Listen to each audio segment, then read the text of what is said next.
Do you have any limitations or excuses that are keeping you from preparing? Today we've got some great ideas to help you overcome those challenges.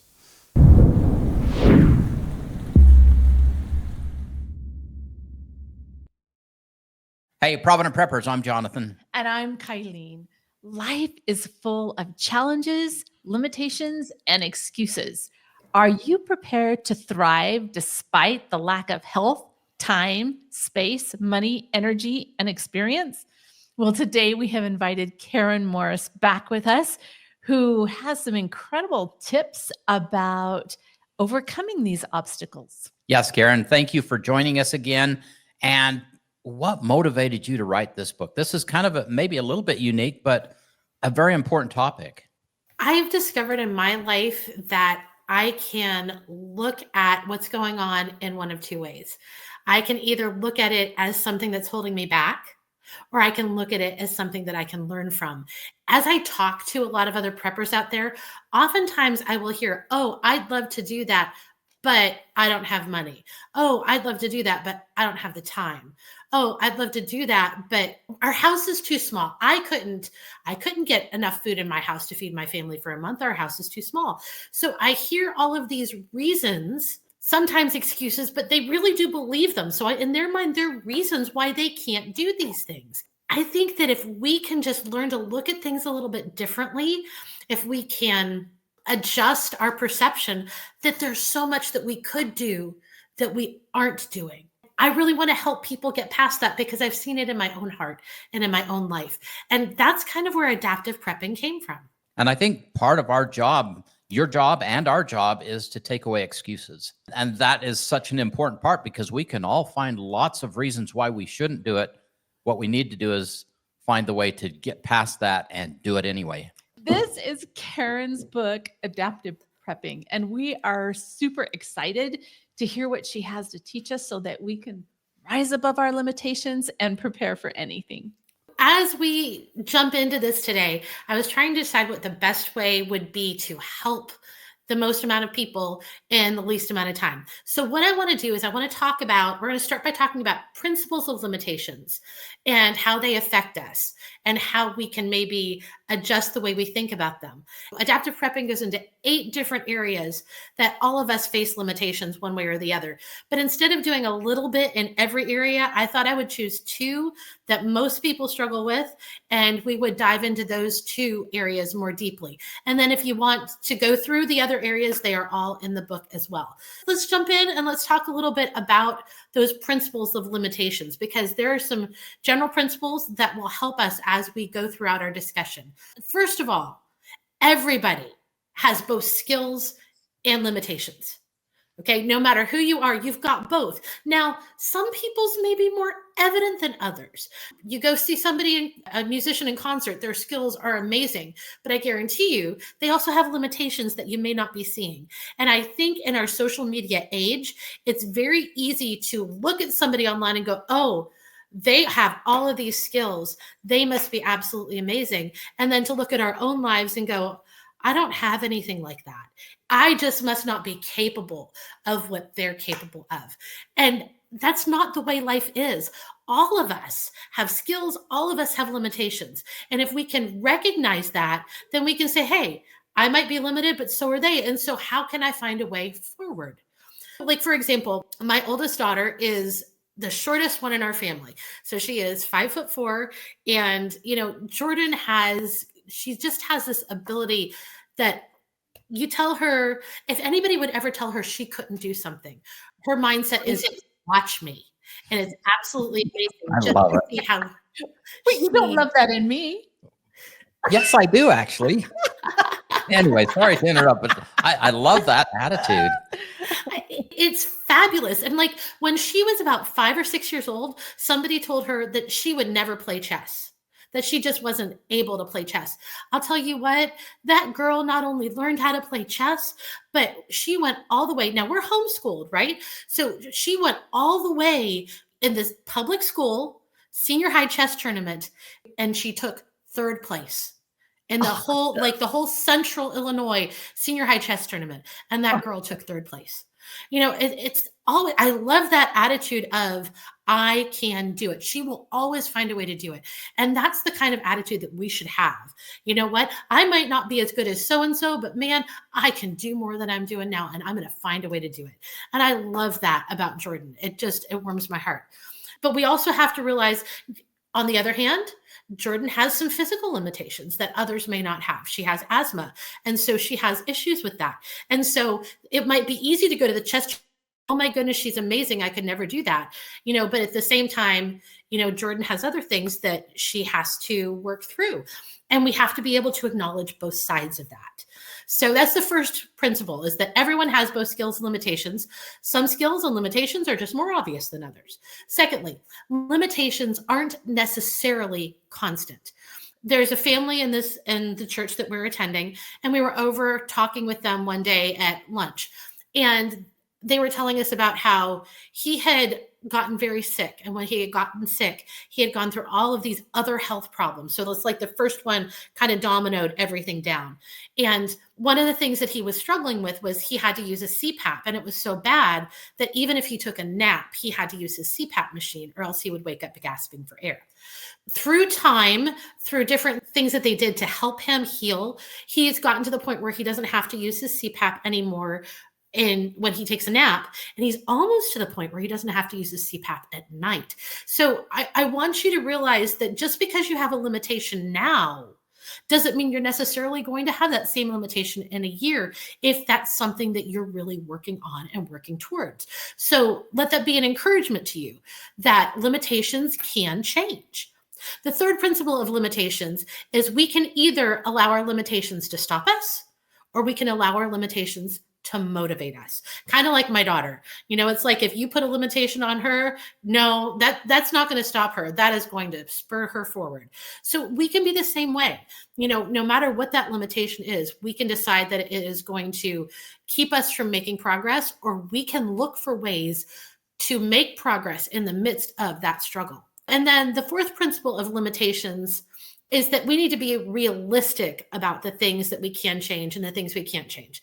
For example, my mom has rheumatoid arthritis. And while there are things that she can do to help her deal with that better, her mobility will always be an issue. So she may be able to improve her mobility, but that doesn't mean she's going to be out there walking 5Ks. So we have to keep that balance in mind, that yes, we can make progress and there are things we can do, but there are things that we may not be able to do. And we have to be able to come to peace with that in our own hearts as well. So those are the principles of dealing with limitations that we are going to jump into. Now, in adaptive prepping, I cover 8 different areas of limitations, and I'm going to go through them now. Like I say, we're only going to talk about a couple of them, but the 8 different areas of limitations that I talk about are time limitations, physical limitations, mental/emotional limitations, financial limitations, space limitations, energy limitations, and stress limitations. And for each of those areas, I give you suggestions. I give you different ways that you can work to make them better, so that you won't be as limited in any of those areas. We're going to talk today about 2. We're going to talk about time limitations, and we're going to talk about financial limitations, because those are the 2 I think really hit the most people. But what I want you to know is, in every chapter of the book, what I do is I go through principles that chapter deals with. And then we talk about 3 things. And the whole reason that this book got the title it did, Adaptive Prepping, is because we are going to add some things to our life so that we can overcome the limitations. We might remove some things from our life so that we overcome our limitations. And we may adapt or tweak some things in our life so that we can get the most out of that part of our life. So every chapter goes through the principles, and then it's, what do we add, what do we take away, and what do we adapt? So let's go ahead and let's dive into overcoming time limitations a bit. So let's talk about some principles, some general principles of time management. Never in my life have I been more acutely aware of my need for time management than I have now. This year, I went back to teaching full-time. It is the first time in 22 years that I have taught outside of my own home. I've taught inside, managing 5 children homeschooling versus managing. I have 41 kids that I Oh, teach wow. in my high school. And so the difference is stark between the two. It was amazing. First time teaching outside the home for 22 years, teaching a new subject, teaching a new school with new students and new teachers. It is absolutely daunting. And at first, I was drowning. All right, how do the students learn best? How do I teach best? How am I going to help them best? What's the subject matter? How am I going to get through all of that?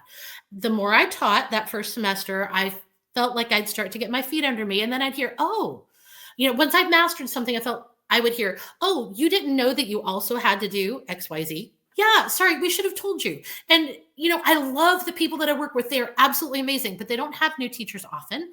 And so the onboarding process was a little bit rocky. But at the same time, it really forced me to be able to streamline everything. I don't know about you, Kylene, but I know for me, the more kids that I had, the more organized I felt like I had to be just to survive. And so that's Miss kind of Dad how does too. maybe it's just because I'm a mom, I feel it more, but I'm sure, yes, dads, I- there are ways in which dads can experience that too. Sure. But yeah, I agree. I think moms do feel it more. It's more on their shoulders. So, for the last 4 months, my preparedness and my business, they've gone out the window because I have just had to survive learning how to teach again in an effective way. So this year, coming into 2025, I decided I was not going to set any New Year's resolutions. What I was going to do instead is I'm going to set one goal every month. And it's just going to be that one goal. And so my goal for January is to find a way that I can come home without bringing any of my work home with me so that I can have time at home to begin working on my business again. But that means that I need to learn to plan my week well. So I make sure that my lesson plans for the following week are always done by Thursday of the current week. By Friday, so by the time I leave school on Friday, I have all of my tests and quizzes and study sheets written for that following week. They're ready to print. And then my goal in January is every day before I go home, I have all of my presentations because I like to do like PowerPoint presentations on Canva for my high schoolers. I make sure that I have those done before I come home so that I'm not bringing that home with me. I focus better at school than I focus at home because once I'm home, I'm being pulled in every single different direction. But at school, I can really focus. I'm an English teacher, so I give lots of papers. So how am I going to incorporate grading those papers? How am I going to make sure that gets done before I leave school? So all of this is part of what I'm trying to figure out this month. But it comes down to I have to plan my week in order to get those things fit in. Some other general principles of time management is any goal that you want to accomplish, you need to take it and break it down into bite-sized chunks. Do you want to read a book? Maybe you just plan to read one chapter a day. Or if that's too much, just say, okay, I'm just going to read 15 minutes a day because eventually you're going to get through that book, even at 15 minutes a day. Do you want to learn how to make pasta from scratch? Well, maybe, okay, one of your goals is every week I'm going to try to make simple pasta. Do you want to eat better? Invest 20 minutes in planning a healthy menu and a grocery list. But you want to make whatever it is, it has to be bite-sized and it has to be easy to do because otherwise you're going to get overwhelmed and you're just going to throw your arms up and walk away. Once you've decided on your goals and you've broken it down into bite-sized pieces, then what I suggest is you take a 2-page spread of your week and you can get on Canva and you can do this if you want to do something like that, where I go from 6 o'clock in the morning until 11 o'clock at night. And it's half-an-hour chunks that it's all planned out in. And then what I do is I start on my week, I put in my non-negotiables. Where do I have to work? What are my times for that? What are the appointments that I have to keep that week? What are the children's appointments that I might have to still run them to?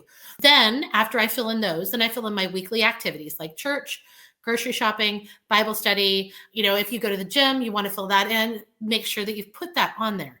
And then those little goals, my to-do list, I pencil those in so that they actually have a time. That way I know I'm going to get certain things done because they have their own time slot. Personally, I like to use colored pens.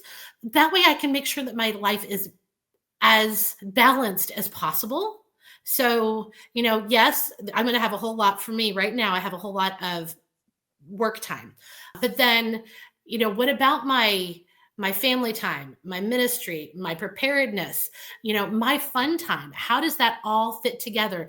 And making sure, like all of my business might be in one color. All of my family would be in another color.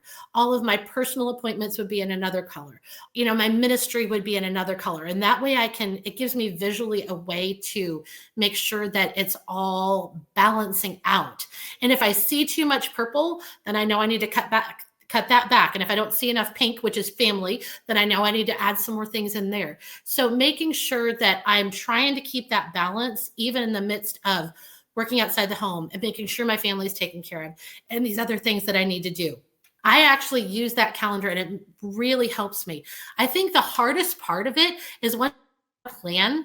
Sometimes it's just working your plan because some things take longer than you anticipated. Some things don't take as long as you anticipated. Sometimes you just don't want to work on that thing when you have it scheduled. I agree. Sometimes I just don't want to work on that thing. And I think that the colors that you're using actually makes it more exciting for me. Just to throw this out there, I have erasable pens that I absolutely adore. I don't know if you've ever heard of them. They're called Frixion, Frixion. They are the best pens I have ever used. They erase completely, and yet they're beautiful when you write with them, and they come in so many different colors. That's honestly, when I ask for Christmas presents, I will ask all of my kids for these pens because I use them every single day of my life. So anyway, just a little tidbit there, but setting that up, and it helps us. Now we can remember we're going to adapt some things. So if we want to swap things, I've got something over here and I really want to do that now, I can take what's here and I can move it over. So making sure that we are flexible enough, but at the same point, really trying to work that plan for our week. So the next principle would be to set up a weekly routine. Like, for example, for me, in many ways, my week starts on Thursday. That's because I get my lesson planning done. I also do my menu and grocery list on Thursday. I take my mom grocery shopping Thursday night. That way I don't have to worry about that on the weekend. Friday, I do all of my test and quiz writing. Saturday, I have around the house projects. Sunday is church. And then Monday through Wednesday, it's as needed. But if I have a plan for my week, and especially like for stay-at-home moms, because I was a stay-at-home mom for the longest time. Sometimes it is so much easier if you have that plan. Say Monday is laundry. Tuesday is baking. I'm going to bake anything that we need for the week. Wednesday is ironing. Even if you go back to Ma Ingalls had a different day of the week that she did different things, and it helped her stay focused on the things that she needed to focus on. So if we can just take that and adapt it for our modern times, it still works. And then from having a weekly routine, I also think it's important to have a daily routine. What does your day look like every day? I get up early in the morning, I get ready, I get in the car to go to work. I listen to my Bible on the way to work. That way I know my Bible time is there. I know it is in my schedule. I have time for prayer because my son is usually sleeping on the way to school. Then I get to school and I've got all the things that go on with that. But then when school's over, I have a routine for how things end the day at school. I turn my thermostat down. I change the date on the board. I have all of these things, but it keeps me on track because there is a routine to it. So when we have these routines, things become what we call axiomatic. They just happen and we don't have to think about them. And that, in another chapter, will relieve stress. When things just are one thing after the other, that is something that will help relieve stress in our lives as well. So having that daily routine is really, really helpful. Just some simple ideas to help fit in more into your day, or I should say to organize things better in your day. Keep a short list of tasks that you want to do, because have you ever finished something early and you're like, what do I do now? Right. It's like if you had that short list of tasks, then you've got something right there. If you're looking for prepper tasks, I have 2 articles on my blog. It's 75 prepper items that'll take you 15 minutes or less. 75 suggestions of things you can learn or you can do. And on my blog, if you sign up for the email list, you get a printable copy of that. So you have access to that. So you can just print it off. It makes it so much easier. Just different things like that. But it could be household tasks that you need to do.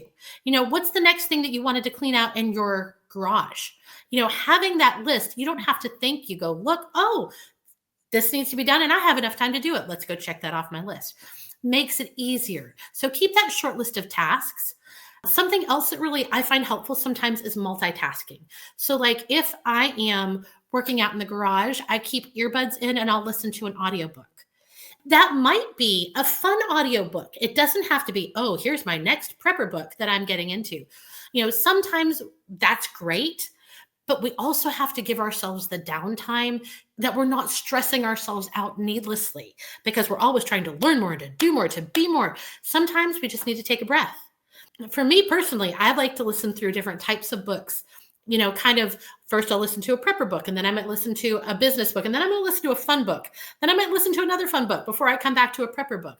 And that way I don't feel like I always have to be doing the most that I can do, because that also adds to our stress levels. Well, we've got So- to have that balance in there, like a tire that's out of balance and just thumps down the road. It's just hard on us. And we have to create a balance that brings smoothness back. When I find that I work too much and I focus too much on my work, suddenly like I get burnout and I just have no desire to do the work. And Yep. so I really have to be cognizant of, I have to have playtime. I have to have downtime. And that's how, when you do everything in different colors on your schedule, it lets you see, I know I need more of this. I know for me, the thing I get the most enjoyment out of, just as far as life goes, I love to write. I would rather write than read any day of the week. And when I have so much in my life, I have to make sure I have that writing time. Because if I don't have that writing time, I'm not going to be able to do all these other things that God has called me to do. Yeah, for me, it's writing. For everybody else, that you've got your thing. But yes, a couple more ideas to help us fit in the things that we need to. I don't know if you've ever heard of the saying, eat the frog first. In other Yep. words, whatever it is that you find the most frustrating, that one thing that you don't do, if you can take that off your list first, it's going to be amazing how much better you feel and how much more you get done. But if you keep procrastinating on it, it makes things so much, the frustration level goes higher very quickly. So eat the frog first. Also, I have found that for me, if I don't want to do something, if I will just use a timer and say, okay, I'm only going to require 10 minutes of myself, but I'm going to require 10 minutes of myself. And I start a timer and I get going. And 9 times out of 10, I'm like, I'm not going to stop, because once I'm into it, I'm good with it. But using that timer can be a blessing. And then giving yourself permission to stop is also a big deal. But that can help you get things done that you're really dragging your feet on doing. And then another way that you can ease your stress level and give yourself some more time is to cook ahead. So like oftentimes if you make one meal and you can double it and freeze one, then you're saving yourself stress later. So, and you're saving yourself time later. So if you have the ability to, just cook the same thing, but double the quantity, freeze half, keep half, it makes it so much easier if you just make a little tweak, as simple as that. And we've been doing that lately, and it does make a huge difference. We've got all these meals set aside in the freezer, and it takes away the stress and the time issue, because we just throw it in the microwave and then it's done and we eat. Ours is a little bit different though. We're empty nesters now. And so I'll make this giant pan of lasagna and we'll eat what we eat. And the rest of it goes in individual serving containers in the freezer. And then it's totally ready. We take it out, we pop it in the microwave, and we have a healthy, inexpensive dinner. Yes. Where it saved huge amounts of time, because some of the things that I cook take a lot of time. When I make Indian food, that's a huge time consuming thing, but we can eat that for months just because I made it that once. And you only have to eat it once a week or once every other week. You never get sick of it. Exactly. Yeah. But it's a time saver. It gives huge. us more time. It gives us that time back. Jumping into what do we add? What do we take away? And what do we adapt for time? So first of all, what do we add? Add automations. Now, I know that sounds like a big thing, but it's really so simple. One way that I added automations in is I created 5 1-week menus. And then what I did is I just said, okay, week 1 is this menu. And the only things I have repeated on there are things that my family likes to eat more than once in a while. So everything else is just like once every 5 weeks. But guess what? It's there. It's all there. It's done. And I even can have a grocery list to go along with it. So if you create 5 menus and you just rotate through each menu, because what mom just really sits and enjoys sitting there with cookbooks every single week, going through and deciding new and exciting things to make. I'm sure there are some. That is not me, and this really, it helps me because I don't have to take the time to create a menu, to create a grocery list, to create all of these things. It's already done for me. So think about it that way. And even if you just create this week's menu, hold on to it. And then you've got next week's menu, and then you hold on to it. And then you've already got your menus for you. It's not like you even have to sit down and do them all at once. But creating that automation is going to it's going to free up time, and it's going to relieve stress. Other ways that you can create automations are things like Amazon Subscribe and Save. Okay, did you know they even have prepper things that you can subscribe and save to? Yeah. So if you use a lot of candles, if you use anything like that, you can subscribe and save it. It's a way to not have to think about it.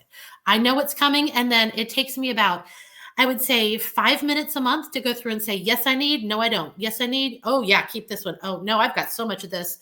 And it takes me 5 minutes, but it's done for me. Once I've done it, it's done. And so that's really simple. Other things that you can subscribe to, or you can get an automatic shipment of, there's automatic ammo shipments. There's a place called Ammo Squared. So if you use firearms, you can do that. And they will send you set up exactly what you want them to put in your cart each month. You tell them when you wanted to ship it.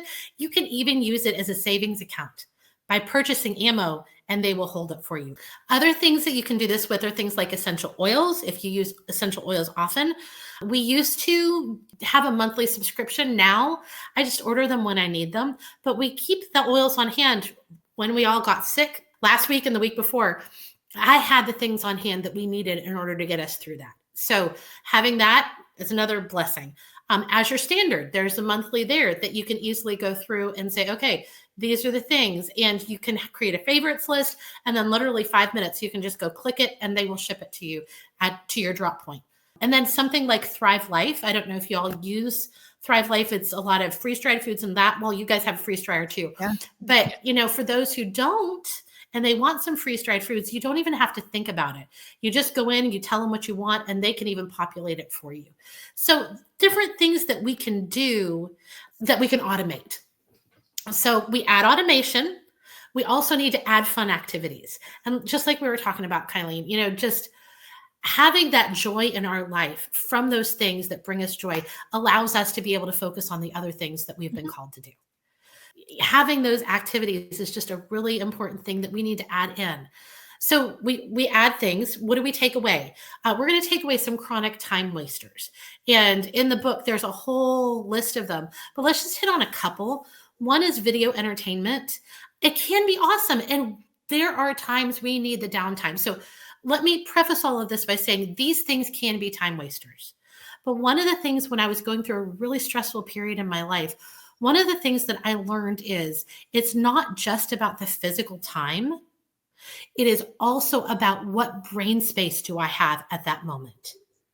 Because I may have time to do something, but if my brain is so full of problem solving everything else that's going on, I literally cannot think about other things.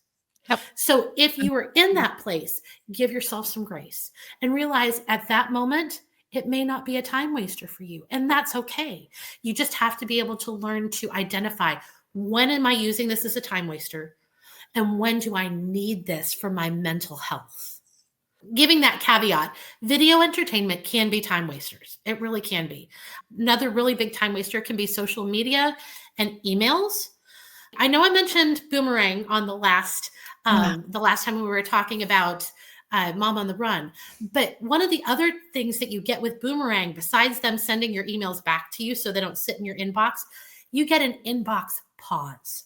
So literally, I can go into my inbox and hit pause And all of my emails will collect until I unpause it. And I can tell them to unpause it in an hour, or I can tell them to leave it paused until I come back and I unpause it.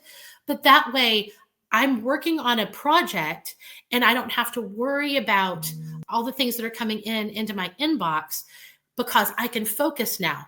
That's another real benefit to using Boomerang. And I really have appreciated that because I don't get my focus split.